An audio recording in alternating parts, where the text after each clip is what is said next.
شما باید حق نداری جلوی کشورها رو بگیری برای عوارض، برای در واقع جستجو یا هرچی، مثل آبهای آزاد میمونه. فقط اینها باید یه شرایطی رعایت کنن، مثلا سریع از تنگه عبور بکنن.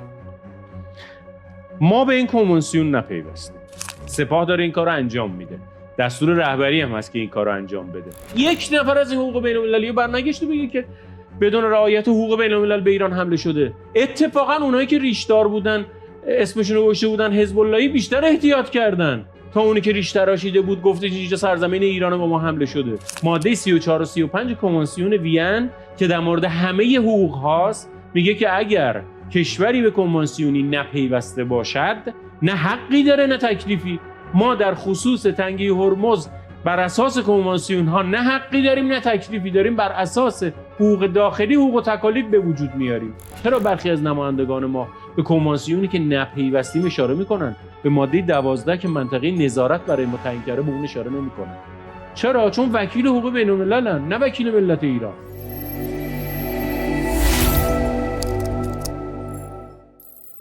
بسم الله الرحمن الرحیم. بینندگان عزیز سلام. خوشحالم که با یک شماره دیگه از برنامه فرهیختگان گپ در خدمت شما هستم. تا پیش از جنگ 9 اسفند تو محافل آکادمیک همواره بحث بر سر این بود که آیا ایران اصلا توانایی بستن تنگه هرمز رو داره یا نه. بعد از 9 اسفند تقریبا تحلیلگرا یا صاحب نظران در دانشگاه‌ها بحث‌های حقوقی رو مطرح کردن که آیا از منظر حقوق بین‌الملل بستن تنگه هرمز کار درسته یا نه. خب در هفته‌های گذشته این تشدید شده، نظرات متفاوته. به همین علت امروز در خدمت جناب آقای دکتر جلیل محبی، معاون حقوقی مرکز پژوهش‌های مجلس هستیم تا از منظر حقوق بین‌الملل به بحث تنگه هرمز بپردازیم. آقای محبی سلام علیکم، خیلی خوش اومدید. سلام عرض می‌کنم خدمت شما آقای امامی و همکارانتون و بینندگان محترم برنامه‌تون. سلام باشید. خیلی خوش اومدید. ما در حال داریم گفتگو میکنیم که سپاه پاسداران اعلام کرده که تنگه هرمز بسته است. این بسته بودنه از منظر حقوقی چه معنایی داره؟ خب پس من تنگه رو توضیح بدم تا به بسته شدن تنگه برسم. خدمتتون عرض کنم که در دنیا حدوداً ما 200 تا تنگه آبراه و کانال داریم، بیش از 200 تا. این تعداد هولوش 40-50 تاش آبراه اقتصادیه، تنگه اقتصادیه، اهمیت تجاری داره و هولوش 10-15 تاش تنگه های راهبردی هن که برای همه دنیا مهمن، یعنی تجارت های مهم اونجا انجام میشه، از جمله تجارت نفت و گاز و اینها اونجا انجام میشه. هر کدوم از اینها به یک نحوی تردد درش صورت میگیره، یعنی این 200 تا و اون 40 تا و اون 15 تا 10 تایی که عرض کردم راهبردیان به 3 قسمت تقسیم میشن از منظر عبور و مرور. برخی از اینها عبور و مرورشون عبور و مرور ترانزیتیه، برخیش عبور و مرور بی ضرره، برخیش هم عبور و مرور بر طبق قواعد خاصه، یعنی از این 3 حالت خارج نیست. این تنگه ها عبارتند از یکیش مثلا تنگه هرمز، این 10-15 تای مهم، یکیش تنگه باب المندب، جبل الطارق، کانال سوئز، کانال پاناما، داردانل و مانند اینها که در نقاط مختلف واقع شدن. مثلا بعضی از اینها بین 2 قاره واقع شدن، بعضی از اینها بین 2 دریا واقع شدن، برخیشون در داخل یک کشورن ولی اهمیت بین‌المللی پیدا کردن، از جمله مثلا تنگه داردانل. حالا اینها چطور تقسیم بندی میشن؟ ترانزیت اون عبور و مروری هستش که مثل دریاهای آزاده، فقط شرطش اینه که به سرعت از اون تنگه رد بشن و توقف بی جا نداشته باشن. مثلا عرض شود که زیر دریایی ها میتونن ادامه مسیر بدن، کشتی های نظامی هم مثلا میتونن رد بشن در عبور ترانزیتی. در عبور و مرور بی ضرر یکم محدودتره که مثلا این هست که زیردریایی باید بیاد روی آب حرکت بکنه، کشتی باید پرچم حتما داشته باشه از اونجا عبور بکنه و رد بشه، یا اینکه اگر تجهیزات نظامی میخواد رد بشه به کشور ساحلی اطلاع بده که اینجا تجهیزات نظامی میخواد رد بشه. ولی تفاوت آنچنانی با عبور ترانزیتی از منظر حاکمیت و مالکیت کشورهای ساحلی نداره. دیگری، سومی، بر اساس قواعد خاصه، یعنی یک کنوانسیونی یا یک قانونی اونجا وجود داره که اون حاکمه و نگفته ترانزیتی، نگفته بی ضرر و شرایطی رو برای اونجا در نظر گرفته. یک مثال رو من برای شما بزنم. یک حکومتی و یک دولتی وجود داشت به نام دولت عثمانی. دولت عثمانی متزلزل شد، کشورهای دیگه قدرت گرفتن، اومدن یک کنوانسیونی نوشتن، گفتن که آقا ما عثمانی رو تجزیه میکنیم. عثمانی رو با قدرت، با زور تجزیه کردن. برخی قسمتاشو یونان برداشت که بعداً ترکیه پس گرفت. برخی قسمتاش یعنی فلسطین و اردن و اینها رو انگلیس برداشت. برخی قسمتاش هم مثل لبنان و سوریه فرانسه برداشت. بعد یه دونه آبراه هم میان این کشور عثمانی بود که بعداً شد ترکیه، آبراهی هم بود. این آبراه رو اعلام کردن که این آبراه بین‌المللی، هرچند تو خاک تو رد میشه، ولی ما چون زورمون زیاده میخوام این آبراه رو بین‌المللی اعلام کنیم. بعداً یک معاهده دیگه نوشتن با ترکیه، گفتن که حاکمیت تو بر این سر جاش پول بگیر از اینجا، ولی که نمیتونی جلوی کشتی رو بگیری. و این عبور ترانزیتی و عبور بی ضرر تبدیل شد به عبور قواعد خاص. ولی شما توجه داشته باشید کشورهای دیگری از اون ور دنیا، مثلا یکی از کشورها استرالیا، آمدن دو تا کنوانسیون تحمیل کردن به یک دولت اون سر دنیا، گفتن که ما میخوایم اینجا رد بشیم، از وسط کشور تو میخوایم رد بشیم، تو هم حق نداری جلوی ما رو بگیری. بر اساس چی؟ بر اساس زور. حالا این قواعد خاص بر تنگه های مختلفی حاکمه، ولی توی این 15 تا قواعد خاص وجود نداره. عموما اینا عبور ترانزیتی هستند که کنوانسیونی که وجود داره در خصوص حقوق دریاها، هرچند به تنگه هرمز اشاره نکرده، ولی تعاریفی که عنوان میکنه تنگه هرمز هم در بر میگیره و اونجا میگه که شما باید حق نداری جلوی کشورها رو بگیری برای عوارض، برای در واقع جستجو یا هرچی، مثل آبهای آزاد میمونه. فقط اینها باید یه شرایطی رعایت کنن، مثلا سریع از تنگه عبور بکنن. ما به این کنوانسیون نپیوستیم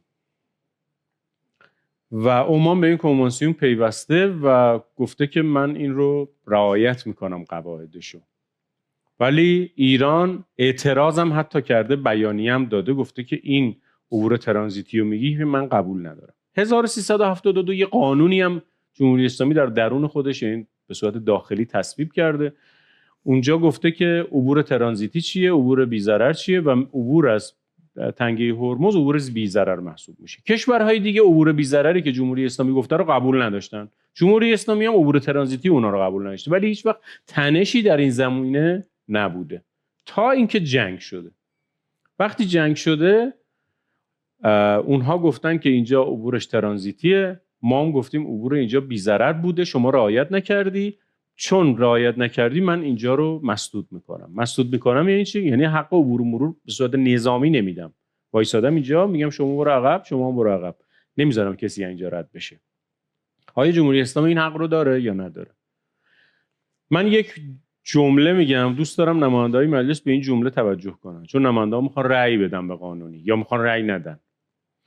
اگر جمهوری اسلامی ایران موظف کنوانسیون حقوق دریاها 1982 رو که بهش نپیوسته رعایت بکنه، اسرائیل هم باید به NPT تن بده هرچند بهش نپیوسته. چطور اسرائیل میتونه بمب اتم درست کنه بگه من نپیوستم به NPT، ولی جمهوری اسلامی ایران نمیتونه به تنگه هرمز حاکمیت داشته باشه بگه که من به کنوانسیون حقوق دریا نپیوستم؟ پس مطابق کنوانسیون وین در خصوص حقوق معاهدات که حاکمه بر همه معاهداته، که اونجا گفته که هرگاه کشوری به کنوانسیونی نپیوسته باشه نه حقی داره نه تکلیفی، جمهوری اسلامی تکلیفی در خصوص کنوانسیون معاهدات نداره و تنگه هرمز رو بر اساس حقوق داخلی تا الان اداره میکرده. الان میخواد تصمیم گرفته حقوق داخلیشو تغییر بده. هیچ مقرره بین المللی لازم الاجرایی بر جمهوری اسلامی وجود نداره. عرف بین المللی هم ایجاد نشده. یعنی برخی میگن که عبور ترانزیتی از در تنگه هرمز شده عرف، هیچ عرفی ایجاد نشده. ما باید بگیم عرف شده دیگه.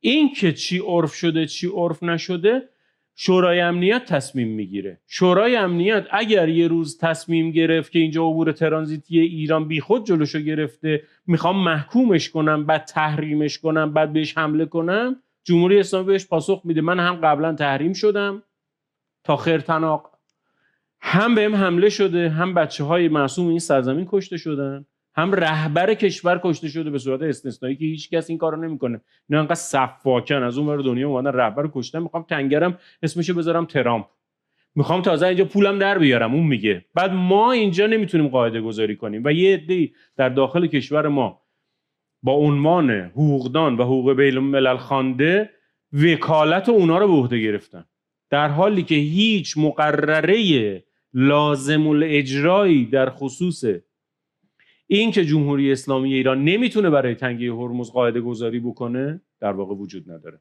پس این که تنگه بسته شده یعنی جمهوری اسلامی ایران حق عبور ترانزیت و حق عبور بی ضرر رو به رسمیت نمیشناسه و بر نوع سوم عبور و مرور داره تکیه میکنه و اون عبور و مرور بر اساس قواعد خاصه و به دلیل اینکه امنیت خودش به هم خورده، امنیت منطقه به هم خورده، بهش حمله شده، رهبرش کشته شده، فرزندان سرزمین کشته شدن، میخواد قواعد خاص بذاره و این قواعد خاص رو اول شورای امنیت گذاشته، الانم مجلس میخواد به طور دائمی برای اونجا قاعده گذاری بکنه. پس شما اینگونه میفرمایید که تا پیش از جنگ ایران معتقد به عبور بی ضرر بود و بر مبنای اون اجازه تردد میده، ترانزیت که قبول نداشت. الان ولی چون که جنگ شده و ایران تهدید شده از این عبور و مرور، قواعد خاص میخواد بر اون اعمال کنه. بله. الان قواعدمون بر اساس اون چیزی که هست توی قانون حقوق دریایی که برای دریای عمان و خلیج فارس سال 72 نوشتیم، اونجا گفتیم که این عبور و مرور باید بی‌ضرر باشه. خودمون نوشتیم. امروز خود جمهوری اسلامی که اون قاعده رو گذاشته بوده، دیگران هم نپذیرفته بودن، میگفتن ترانزیته، میخواد قاعده‌شو عوض بکنه، بر اساس قواعد خاص میخواد اینجا رو اداره بکنه. دیگران میخوان بپذیرن، میخوان نپذیرن. همونطور که او میخواهد صلح از طریق قدرت ایجاد بکند، جمهوری اسلامی ایران هم میخواد صلح در منطقه رو از طریق قدرت در تنگه هرمز اعمال بکنه. اگر کسی به شما گفت که جمهوری اسلامی ایران حق اینو نداره، بهش میگید اولاً ما به کنوانسیونی نپیوستیم، کنوانسیون وین به ما تکلیفی نمیکنه در خصوص کنوانسیونی که بهش نپیوستیم. اگر میخوان ما را الزام بکنن، باید اسرائیل هم الزام بکنن که NPT رو رعایت بکنه، اونم نپیوسته به اون و اینجا قواعد خاص وجود نداشته، از امروز میخواد قواعد خاص به وجود بیاد. درست، اینو میپذیریم. یه شبهه‌ای که مطرح میکنن منتقدین تصمیم ایران اینه که شما طبق حقوق دریاها 12 مایل آبهای سرزمینی دارید، طرف عمان هم 12 مایل آبهای سرزمینی داره. شما چگونه درباره آبهای سرزمینی اون میخواین اعمال حاکمیت کنید؟ کی گفته که شما 12 مایل دارید اون 12 مایل داره؟ حقوق بین الملل، حقوق بین الملل گفته دیگه. یعنی شما یه قاعده‌ای وجود داره، اون قاعده رو میخوان به شما تحمیل کنن، از اون 12 مایل به شما حمله کنن، تجهیزات نظامی ببرن، امنیت شما رو به هم بزنن. شما چرا باید این قاعده رو بپذیرید در حالی که تا الان هم نپذیرفتید؟ یعنی این مقرراتی که شما میگید 12 مایل دریایی اینور 12 مایل دریایی اونور که همپوشانی هم دارن، روی همدیگه هم میافتن، اینها توی کنوانسیونی گفته شده که شما بهش نپیوستی و این کنوانسیون ها حقوق شما رو رعایت نکردن و از کشورهای همسایه‌ای که از اینجا تجهیزات نظامی رد شده به شما حمله شده. یعنی نظم منطقه به خاطر همون آبراه 12 مایلی به هم خورده. شما چرا میخوای اون قاعده رو بپذیری؟ شما فکر میکنی که مثلا رهبر انقلاب آمد صراحتاً گفتش که حاکمیت ایران بر تنگه هرمز حق ایرانه، بعد به رسمیت شناخته بشه و بعد این حق استیفا بشه؟ چرا این حرفو میزنه؟ چرا قبلش نمیگفتیم؟ چون قبلش به ما از اونجا حمله نکرده بودن. این کشورهایی که تجهیز شدن، پایگاه دارن، شاید 10% تجهیزات با هواپیما آمده باشه، از جای دیگه آمده باشه. 90% تجهیزات از همین تنگه‌ای آمده که شما نصفش مال شما بوده، نصفش مال عمان بوده، سرزمین عمان بوده، به اصطلاح آبای سرزمینی عمان بوده. از اونجا موشک بردن، تجهیزات بردن، پایگاه‌های آمریکا رو تغذیه کردن که به شما حمله بکنن. شما چرا باید این اجازه رو بدی؟ شما که ترکیه و عثمانی نیستی بشینی اونجا کشورتو تجزیه بکنن برات قاعده بذارن بگن ما که وسط کشورت هم می‌خوایم رد بشیم. اینها به شما میگن که این 12 مایل مال تو، اون 12 مایل مال اون، یه قاعده منطقیه. اینها اگر به قاعده منطقی میخواستن تن بدن، وسط ترکیه که کانالشو از آن خودشون نمیکردن، که میگفتن ما حق داریم اینجا رد بشیم، تا هم نمیتونی جلومونو بگیری، پول خواستی بگیر. چطور اونجا این حرفو نمیزدن؟ اینجا میخوان 12 مایل کنن، همانطور که اونجا اومدن زور گفتن، اینجا میخوان زور بگن. خود رئیس جمهور آمریکا اومده گفته من اینجا هی تکرار میکنه ما نمیتونیم عوارض بگیریم. نماینده مجلس به من میگه که ما بررسی کردیم، ما حق گرفتن عوارض نداریم. اینو کجا گفته؟ شما در کشوری زندگی میکنید که اصل 112 داره. اصل 112 میگه که اگر قرآن یه چیزی گفته بود، شما میتونی تصویب کنی، بفرستی مجمع تشخیص، اون آیه قرآن رو بذاری کنار، حکم خدا رو به خاطر مصلحت بذاری کنار. اما یه عده اینجا نشستن میگن که حقوق بین‌الملل اجازه نمیده ما این کارو انجام بدیم، اصلا به مجمع تشخیص هم نمیخواد بره، همون شورای نگهبان تایید میکنه. ولی اینها برای ما شدن طرفدار حقوق بین‌الملل و وکیل آمریکایی‌ها و اسرائیلی‌ها در این زمینه. یعنی شما اینجا با قدرت به چیزی تحمیل شده، جنگی تحمیل شده، شما با قدرت داری جلوش میستی. این کسانی که در واقع ادعای ایران و ادعای سرزمین ایران یک پارچگی در واقع سرزمین ما رو دارن، به این توجهی نمی کنن که هر آنچه که به ما داره تحمیل میشه با چیزی داره به ما تحمیل میشه که اسمش کنوانسیونیه که ما بهش نپیوستیم.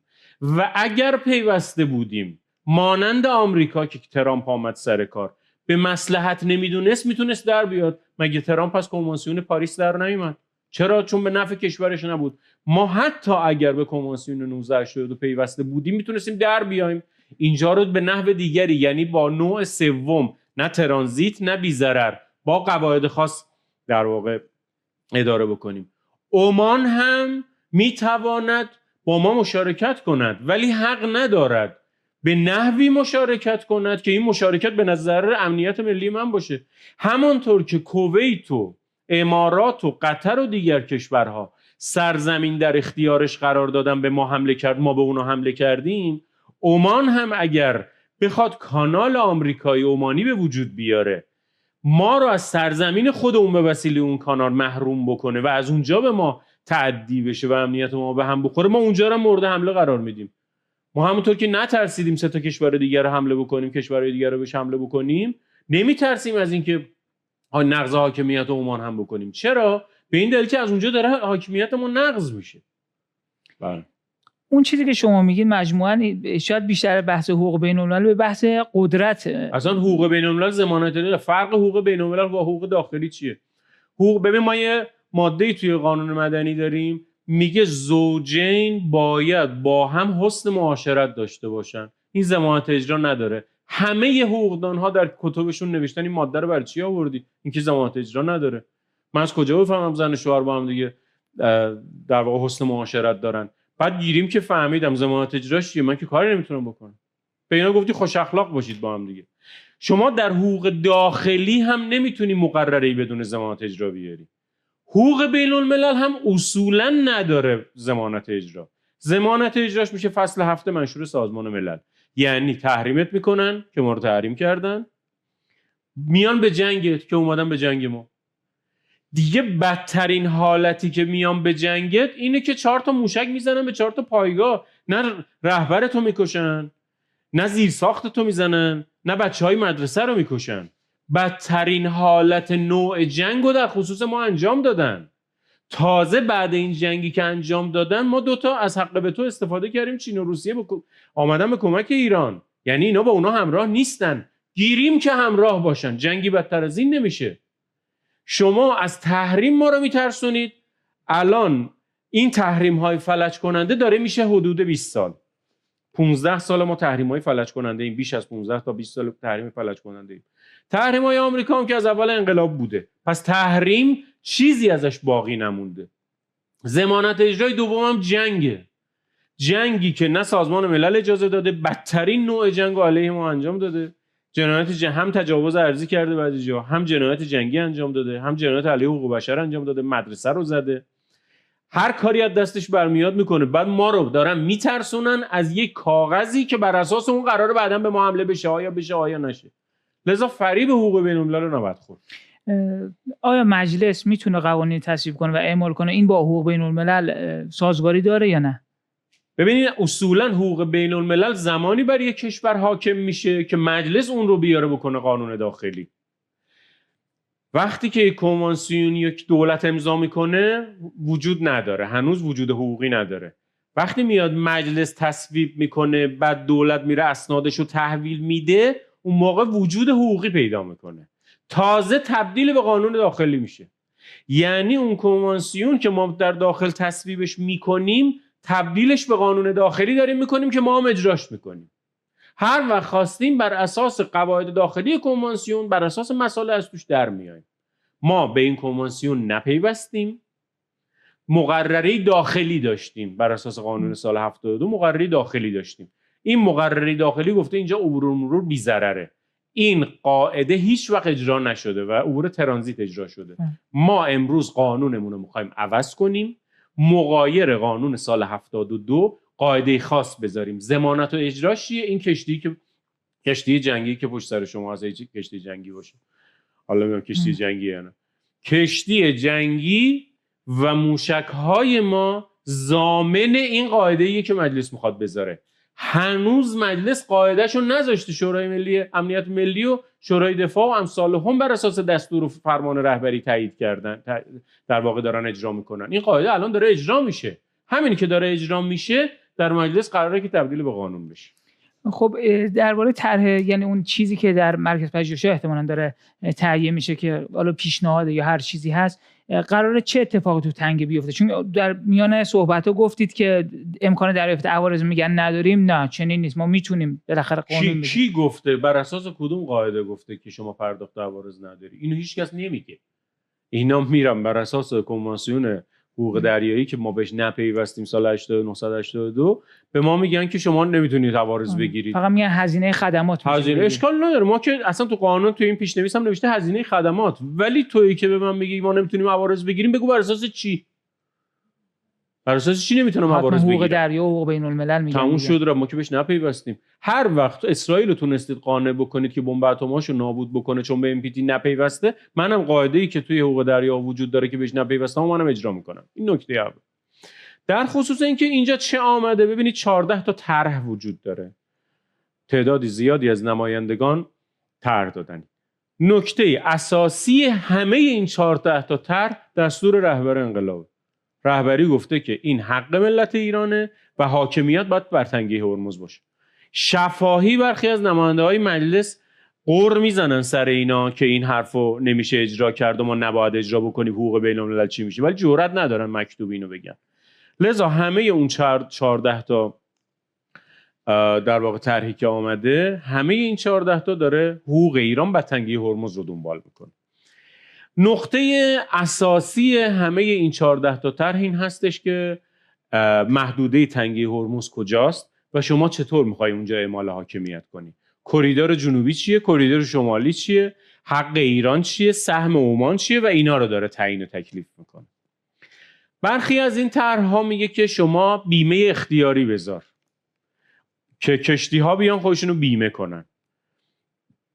برخی از مشاورین مجلس رفتن در تلویزیون گفتن که خب اگه این کارو انجام ندادن، بیمه نکردن، ما میزنیمشون. این با عوارض مفهومش با عوارض فرقی نداره که بیمه کردن اینجوری ضمانت اجراش این نیست که من میرم میزنم. این همون عوارضه، اسمشو عوض کرد.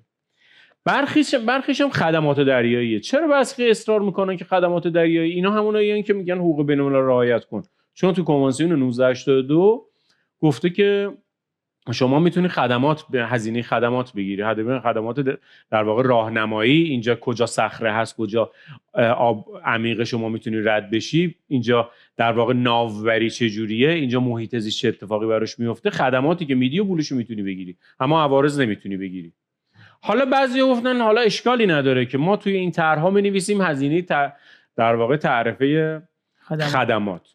این از تا اینجاش مشکلی نداره، ولی در ماهیتش تفاوتی نمیکنه. چون شما یک موشکی جمهوری اسلامی گذاشته اینجا، گفته حق نداری رد شی، باید بر اساس قواعد من رد شی.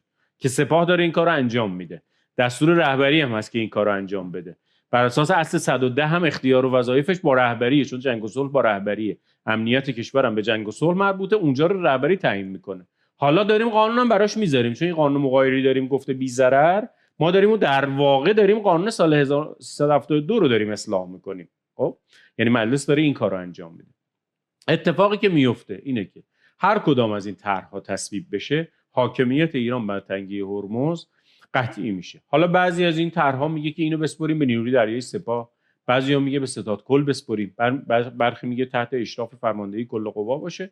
هر کدومشون یه ادبیاتی داره، ولی هیچ کدوم از این طرح‌ها در خصوص اینکه اینجا عبور ترانزیتی یا بی ضرر خواهد داشت به این معنا که ضمانت اجرا نداره و سپاه بعد جنگ بعد بره عقب و این رو واگذار به عبور ترانزیتی بکنه، هیچ کدام از اینا اینطور نیست.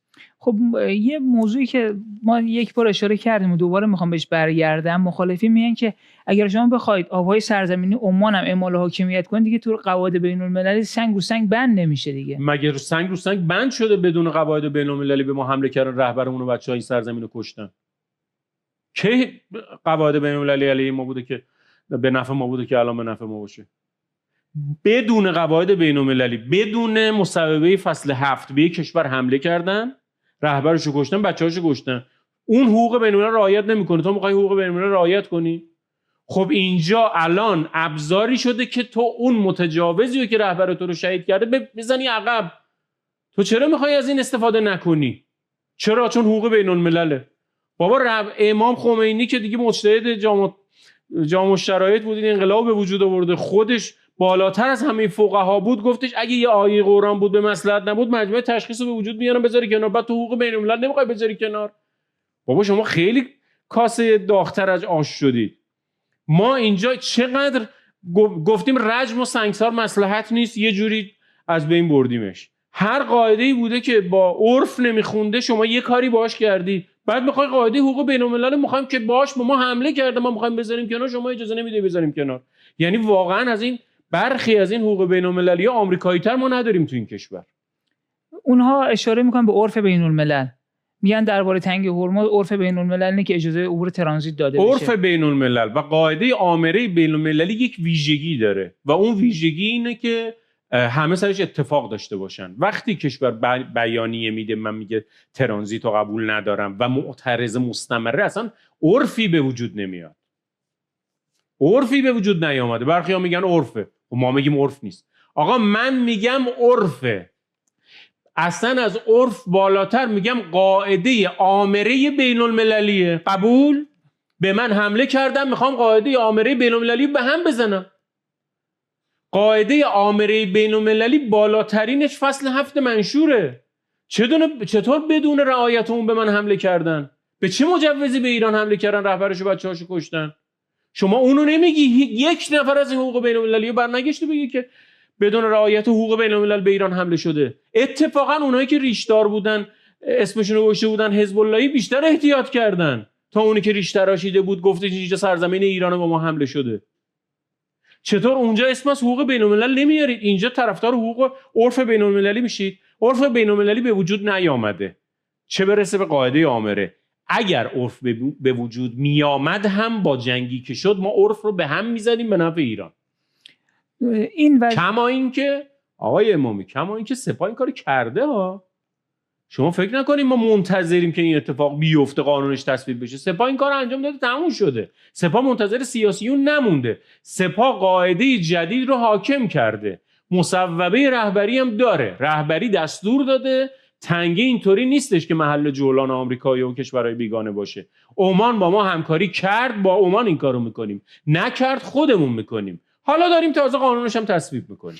این وضعیت جاهای دیگه هم وجود داره، یعنی تو تنگه های دیگه، تو آبراههای دیگه که این وضعیت بر اون. ببین وضعیت چیه؟ وضعیت اینه که زور بگیم به یک کشوری تنگهشو از آن خودمون بکنیم. تو داردانل این کارو کردن 100 سال پیش، 80 سال پیش آمدن عثمانی رو تجزیه کردن، از در واقع تنگه وسط کشور رو از آن خودشون کردن، گفتن از اینجا ما می‌خوایم کشتیرانی بکنیم. در مورد تنگه هرمز هم میخواستن این کارو بکنن، ما داریم برعکسش رو انجام میدیم. چطور تو از اون ور دنیا میتونی پاشی بیای داردانل رو از آن خودت بکنی بگی من وسط کشور تو میخوام رد بشم، تو هیچی نمیتونی بگی؟ من در مورد تنگه خودم که از اونجا به من حمله شده نمیتونم چیزی بگم؟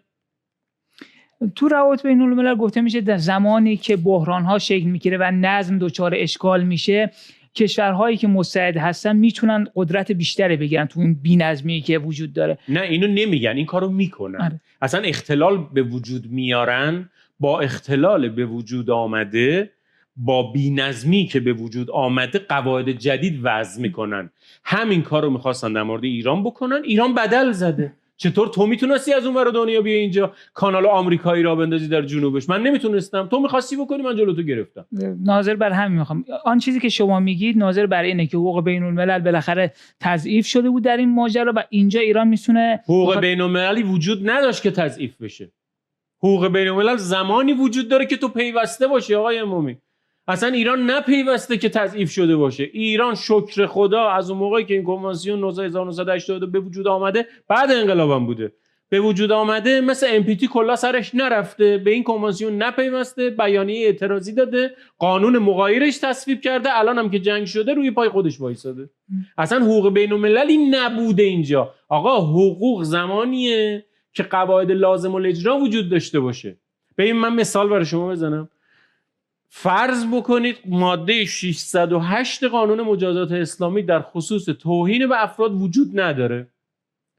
اگر من خدایی نکرده در این جلسه به شما توهین بکنم، شما نمیتونی بگی بر اساس حقوق شما به من توهین کردی. ماده 608 وجود نداره که حقوقی وجود داشته باشه. هر وقت تصویب شد اون موقع بهش میگیم حقوق داخلی.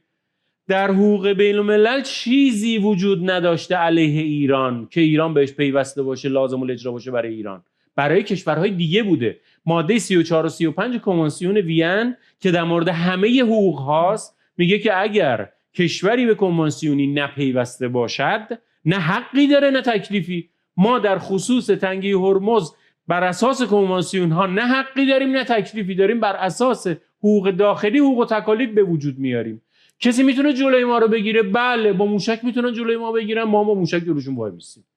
پس مجموعاً میشه گفت که آن چیزی که شما میفرمایید ناظر بر اینه که اینجا الان دیگه زور تعیین کننده حقوق. بله، الان دیگه نه آقای امامی، همیشه حقوق بین الملل بر اساس زوره. ولی قبلا اونا زور داشتن این کارو میکردن. حالا ببین اصلا شما واقعاً به تجزیه عثمانی فکر میکنی، میفهمید بعدن چه اتفاقی افتاد. من سیاسی نمیخوام صحبت کنم، اصلا به تاریخ سیاسی کاری ندارم، من میخوام حقوقی صحبت کنم. فقط اشاره‌ای میکنم به تجزیه عثمانی، به وجود آمدن این کشورهای منطقه و نظم 100 سال گذشته. حالا توی این یه تنگه هم بوده. این تنگه‌ای که وسط ترکیه رد میشده شبیه این میخواستن برای خودشون قاعده گذاری کنن، کردن. ما الان قدرت داریم، نمیذاریم قاعده گذاری کنی. تو از شرق عالم استرالیا، از غرب عالم آمریکا بیان برای این تنگه بخوان تنگه کشور ما قاعده گذاری کنن، از اینجا تجهیزات نظامی ببرن به من حمله بکنن. من اجازه نمیدم. سپاه تا الان اجازه نداده. نماینده‌های مجلس این اجازه ندادن رو میخوان قانون کنن. دیگه از این پس با قانونی که مجلس میخواد تصویب کنه، به هیچ عنوان کشتی نظامی، مخصوصا کشتی نظامی آمریکایی، امکان تردد توی یکی از طرح‌ها به صراحت نوشته شده که تجهیزات نظامی قابل تردد نیست از اینجا. اگر مال کشورهای همسایه باشه باید با هماهنگی ایران باشه.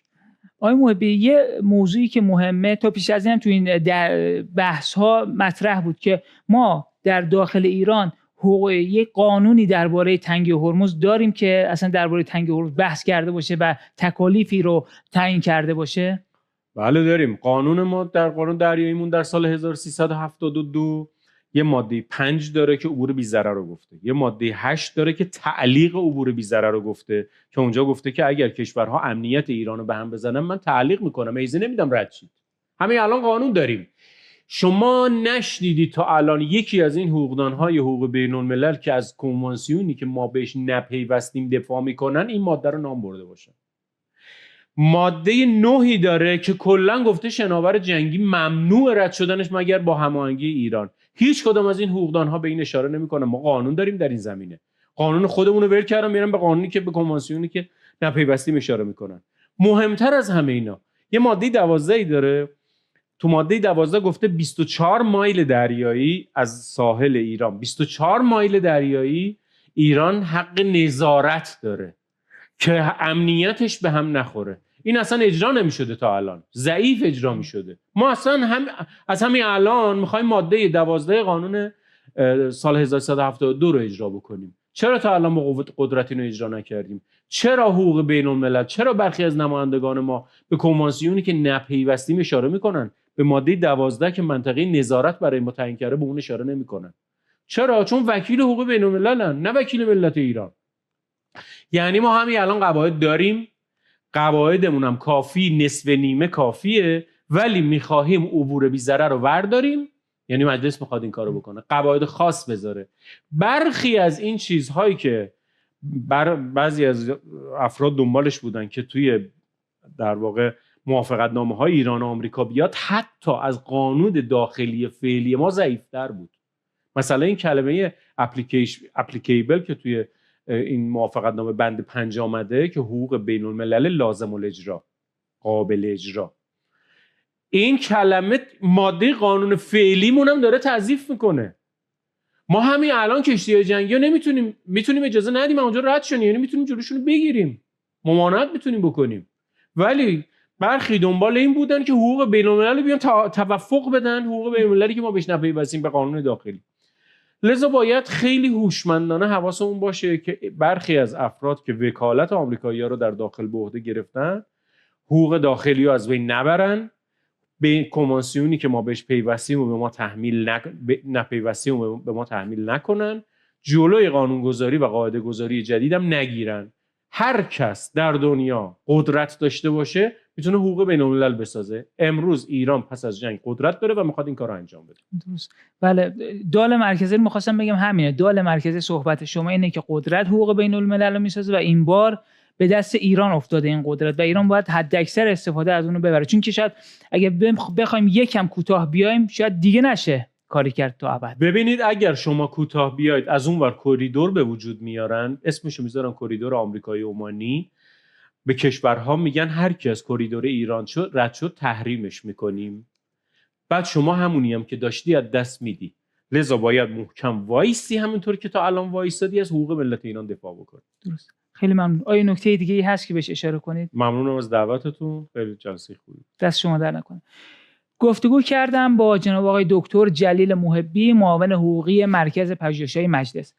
تا یک قسمت دیگه شما رو به خدای بزرگ میسپارم. خدایا رو نگهدارتون.